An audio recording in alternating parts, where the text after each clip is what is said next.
A Vermont judge gives the go-ahead to a lawsuit from a former governor over the renaming of an iconic chapel at Middlebury College. And as Channel 3's Calvin Cutler explains, it's a step forward for a case which some say pushes back on so-called cancel culture. A legal challenge which has sparked national attention. Back in 1914, Republican Governor John Mead donated the funds to his alma mater to build what's now an iconic chapel in the heart of Middlebury College. 2 years ago, college leaders removed the former governor's name from Mead Memorial Chapel.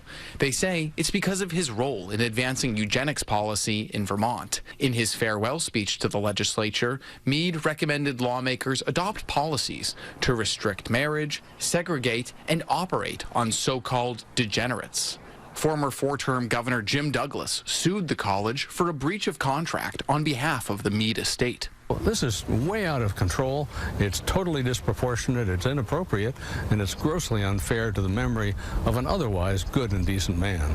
Douglas says the totality of Mead's legacy should be remembered, and he points out that Middlebury taught courses on eugenics for several decades. The Middlebury College is trying to obfuscate, it's trying to cover up a legacy of eugenics scholarship and promotion by throwing Governor Mead under the bus. Douglas, who continues to teach at Middlebury, alleges that the college breached a contract with Governor Mead, that the chapel would keep its name in perpetuity. Middlebury filed a motion to dismiss the lawsuit. They say the chapel was a gift and that there was no contract, and there are no rules about naming rights. But this week, a judge ruled that the lawsuit can proceed. The college tells us, quote, just like our community has evolved over the centuries since this emblematic building was dedicated, our understanding of the history of this building has evolved.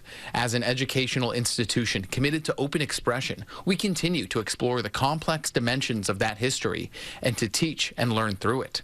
The lawsuit comes at a time where institutions are reevaluating leaders, values, and culture from the past, including that of eugenics. In 2021, the Vermont legislature formally apologized to people harmed by the state-sanctioned practice. Douglas's and Middlebury College's legal teams now have to come back with a schedule on how to move forward this case in the coming weeks. Reporting in Middlebury, Calvin Cutler, Channel 3 News.